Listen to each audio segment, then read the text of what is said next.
Agora eu quero que vocês pegam a apostila História de Goiás na página 32, tá bom?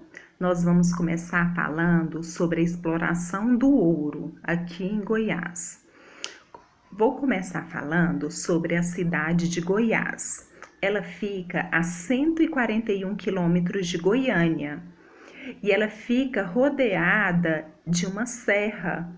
E essa serra chama Serra Dourada. Eu estive lá recentemente, eu não conhecia a cidade de Goiás e fiquei encantada com a cidade. É uma cidade linda, com muitos monumentos históricos preservados. Vocês conhecem a cidade de Goiás? E me chamou bastante atenção um muro feito de pedras em cima da serra. A serra ela é muito alta e esse muro foi feito pelos escravos. Imagina só, meninos, esses escravos com fome, sede, é, e sofrendo, né? Carregando essas pedras enormes em cima da serra para construir um muro, né? Graças a Deus, esses escravos foram libertos. Hoje nós vivemos, né? Livres, né? Graças a Deus, louvado seja Deus por isso, não é verdade?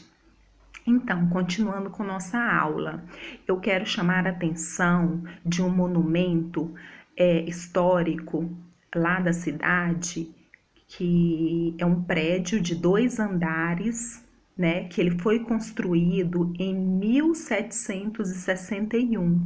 É a cadeia e a casa de câmara, né, da época, né? A cadeia ficava embaixo. Tem uma foto aí, uma imagem aí na apostila de vocês. A cadeia ficava embaixo. Vocês estão vendo aí, ó, tem grades nas janelas, né? E por quê? Porque era a cadeia, os presos ficavam aí, né? E em cima era a casa de câmara, tá bom? Um monumento muito grande e hoje ele é bem preservado lá. E hoje funciona lá como museu, um museu muito lindo de coisas antigas da época, tá bom?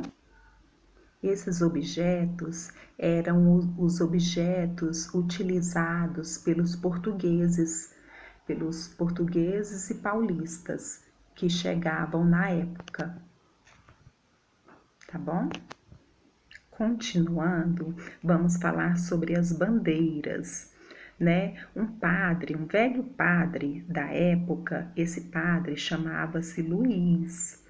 Ele era espanhol de nascimento, só que ele costumava falar que ele era goiano de coração.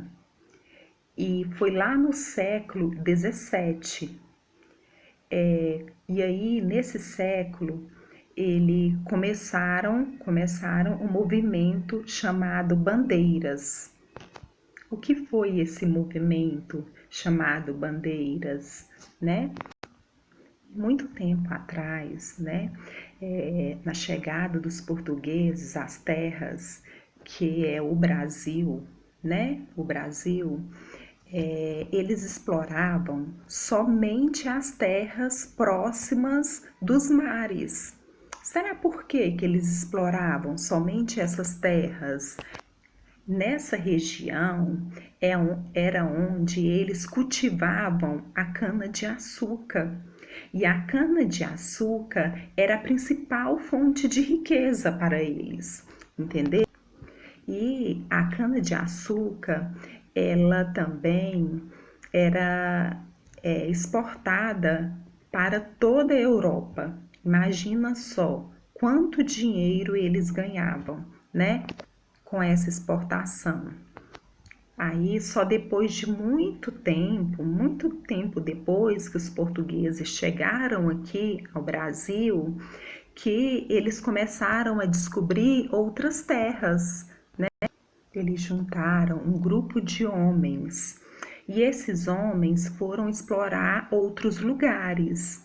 Então, esse grupo de homens, eles ficaram conhecidos como as bandeiras. E esse grupo de homens, eles partiram de São Paulo, né, com uma bandeira. Por isso eles deram o nome de bandeiras, entenderam? E com essa bandeira eles tinham um símbolo do reino de Portugal. E aí, o objetivo deles eram outros, né? Quais eram esses objetivos deles, né? Desses grupos de homens. O objetivo deles era a captura de indígenas. Eles iam pegar os índios, entenderam? E oferecer. Por quê? Porque os índios ofereciam muito lucro para eles, né? Eles iam escravizar os índios, né? Depois que eles pegavam os índios, escravizavam e vendiam para os fazendeiros, os grandes fazendeiros da época. E a mais importante bandeira dessa época, ela era chefiada por Bartolomeu Bueno da Silva, que ele tinha o apelido de quê? Qual que era o apelido deles? Anhanguera. E essas bandeiras, esses grupos de homens, eles eram extremamente perigosos.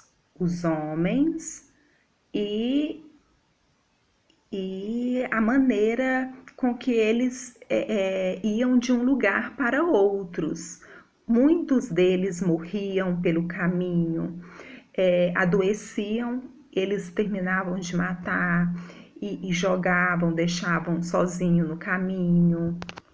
A bandeira do Anhanguera, por exemplo, eles ficaram 3 anos no caminho. Imagina só, 3 anos pelo mato, andando pelo mato. Então, assim, muitas coisas aconteceram nesse período.